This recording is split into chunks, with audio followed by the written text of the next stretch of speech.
Hi friends, Angamaly രുചികളിലേക്ക് എല്ലാവർക്കും സ്വാഗതം. ഇന്ന് ഞങ്ങൾ നിങ്ങളുമായി ഷെയർ ചെയ്യുന്നത് പഴയ കാലങ്ങളിലൊക്കെ നമ്മളുടെ എല്ലാ വീടുകളിലും ഉണ്ടായിരുന്നതും ഇപ്പോൾ കാണാനാകാത്തതുമായ ഉറി എന്ന സംഭവം ഞാൻ ഉണ്ടാക്കി. അപ്പോൾ അത് നിങ്ങളുമായി ഷെയർ ചെയ്യാൻ വേണ്ടിയിട്ടാണ്.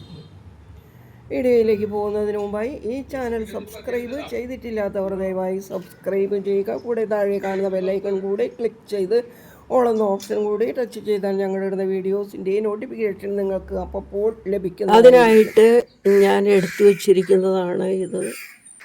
ചകിരിക്കയറും തണങ്ങാണ്, അടയ്ക്കാമരത്തിൻ്റെ. ഇത് തണങ്ങാണ്, തണങ്ങ്. ഇത് ഒരു തണങ്ങിൻ്റെ തലഭാഗം ഞാൻ രണ്ടായിട്ട് പിളർത്തിയെടുത്തതാണ്. നല്ലതാണെന്നുണ്ടെങ്കിൽ ഒരെണ്ണത്തിൻ്റെ പൊളിച്ചൊരു ഭാഗം എടുത്താൽ മതിയാകും. പിന്നെ വലിപ്പത്തിനനുസരിച്ച് നമുക്ക് കൂട്ടിയും കുറച്ചുമൊക്കെ എടുക്കാം. അപ്പോൾ ഞാനിത് ഇപ്പോൾ ചുരുട്ടി എടുക്കുകയാണ് ചെയ്യുന്നത്. ഇനി ഇത് ചുരുട്ടി എടുക്കാം.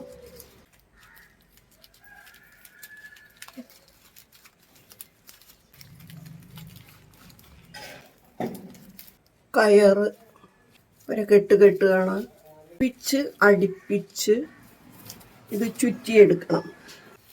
ഉണങ്ങാത്ത പഴുത്ത് വീഴുന്ന തണങ്ങാണ് ഏറ്റവും നല്ലത്. അപ്പോൾ അത് തലയ്ക്കേന്ന് രണ്ടായിട്ട് പിളർത്തിയെടുത്ത് ഒരു ഭാഗം കൊണ്ട് നമുക്കിത് ശരിക്കും ഉണ്ടാക്കിയെടുക്കാം. ഇതിപ്പോൾ എനിക്ക് കിട്ടിയത് ഉണങ്ങിയതായതുകൊണ്ട് ഇതിന് ഒടിഞ്ഞു പോകുന്ന തരത്തിലുള്ളതായിരുന്നു. ഞാൻ വെള്ളത്തിലിട്ട് കുതിർത്തിയൊക്കെയാണ് എടുത്തത്, എങ്കിലും അത്ര പോരാ. ഇത് പഴുത്ത് വീണ് അധികം ദിവസം എത്താത്തത് ആണ് നമുക്ക് ഇതുണ്ടാക്കാൻ ഏറ്റവും നല്ലത് കേട്ടോ.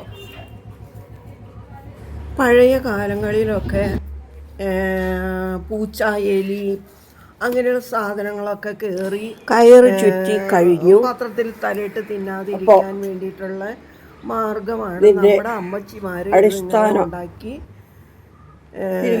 എടുത്തത്. തിരിക എന്നൊക്കെ പറയും. ഒരു 4-5 കലം വരെയൊക്കെ വെക്കാവുന്ന നല്ല ഭംഗിയായിട്ട് കിട്ടിയിട്ടുണ്ട്. ഈ രീതിക്ക് ഉണ്ടാക്കി എടുക്കുകയാണെങ്കിൽ പറ്റും. കിട്ടില്ലേ? ഇനി ഇവിടുന്ന് 3 കയറ് കെട്ടിക്കൊടുക്കാം. ഒരേ നീളത്തിലുള്ള 3 കയറാണ് ഞാൻ എടുത്തിരിക്കുന്നത്. അത് 3ഉം 2ആയിട്ട് മടക്കാം. നമുക്ക്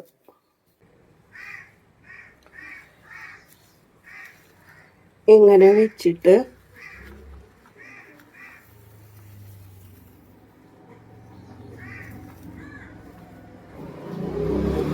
ഈ തുമ്പ് ഇതിൻ്റെ ഉള്ളിൽ കയറ്റുക.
ഇനി അത് ഒന്ന് കെട്ടിക്കൊടുക്കാം. ലെവൽ നോക്കിയിട്ട് വേണം, ചരിഞ്ഞൊന്നും പോകാത്ത തരത്തിൽ നോക്കിയിട്ട് വേണം അത് കെട്ടാനായിട്ട്.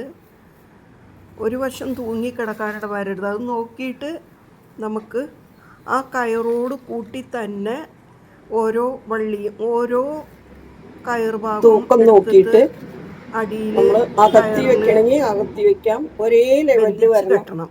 ഇത് ചരിവുണ്ടാവരുത്, എന്നാലും അതിനൊരു ഉറപ്പുണ്ടാവുള്ളൂ, അങ്ങോട്ടും ഇങ്ങോട്ടും ചരിഞ്ഞും ചാഞ്ഞും പോകാതെ. ഇനി ഈ കോർത്ത വള്ളി ഇതിൽ ഇങ്ങനെ കോർത്തെടുത്ത് ആ വള്ളി ഇങ്ങനെ നിൽക്കുന്നുണ്ട്, രണ്ടെണ്ണം ഇങ്ങനെ.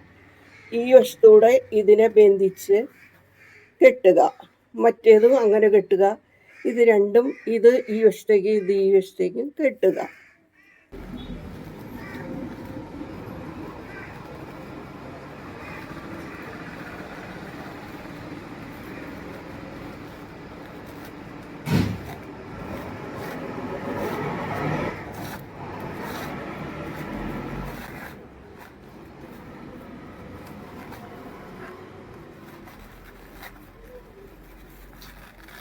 അങ്ങനെ കെട്ടുമ്പോൾ ശരിക്കും മൂർഖത്തിലിരിക്കും അത്.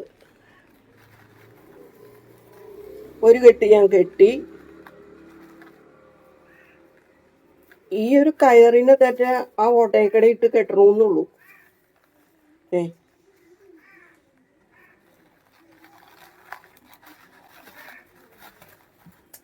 ഒരു ബലം കിട്ടണ്ടേ നമുക്ക്.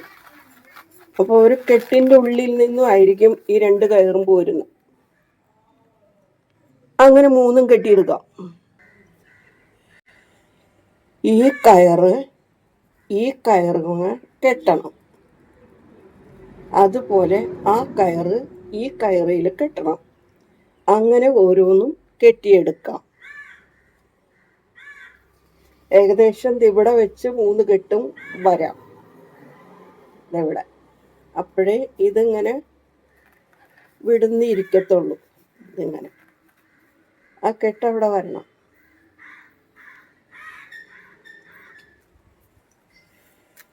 ഈ കെട്ടുകളൊക്കെ ഒപ്പം വരണം. ദേ കണ്ടോ, ഇത് 3 കെട്ടും ഒപ്പം. ദേ 3 കെട്ടും ഒപ്പം. അതുപോലെ തൂക്കി നോക്കാം ഒപ്പമാണോ നിൽക്കുന്നതെന്നുള്ളത്. ചരിഞ്ഞു പോവാത്ത വിധം, കലം വയ്ക്കുമ്പോൾ ചരിഞ്ഞിരിക്കരുതല്ലോ.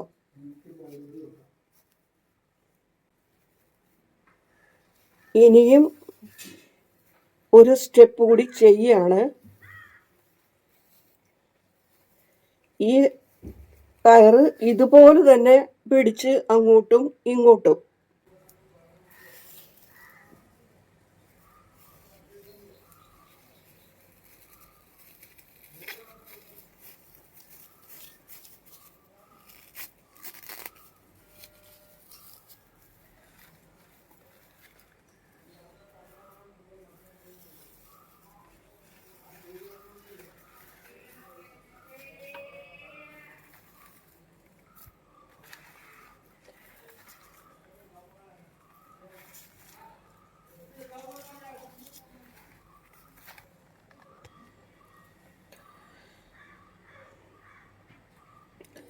ഈ കെട്ട് കെട്ടിയതുപോലെ തന്നെ ഒരേ അകലത്തിൽ ഒന്നിൽ നിന്ന് ഒന്നിലേക്ക് എടുത്തിട്ട് ഒരു കെട്ടുകൂടിയും കെട്ടി പൂർത്തിയായിട്ടോ. ഇപ്പം ഇത് ഇനിയും ചെയ്യേണ്ടത് മൊത്തം പിടിക്കാം.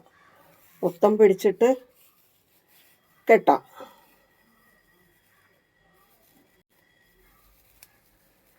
കണ്ടോ,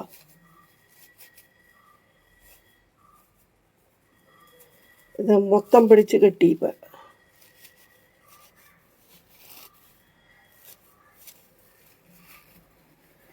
ഇനിയുള്ള കെട്ട അവരവരുടെ ഇഷ്ടം അനുസരിച്ച് മുറുക്കി കെട്ടാട്ടോ. ഇത് കെട്ടി തൂക്കി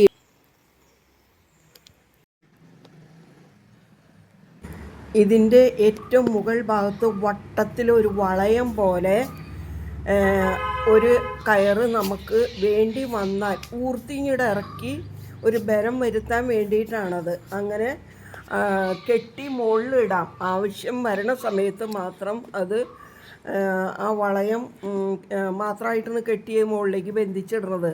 അപ്പോൾ ആ ബന്ധനം അഴിച്ച് ഇട്ട് കഴിയുമ്പോൾ ആ വളയം ഈ 3 കയറിൻ്റെയും മുകളിലൂടെ വളഞ്ഞ് വന്ന് കിടക്കും. അപ്പോൾ അത് നല്ലൊരു ബലമായിട്ട് തീരും. ഇത്രയും വട്ടം ഉണ്ടായിട്ടല്ല, ചെറിയ ഒരു വളയം പോലെയാണ് ഉണ്ടാക്കുന്നത്. അത് ഞാൻ ഇതിൽ ഉണ്ടാക്കിയിട്ടില്ല.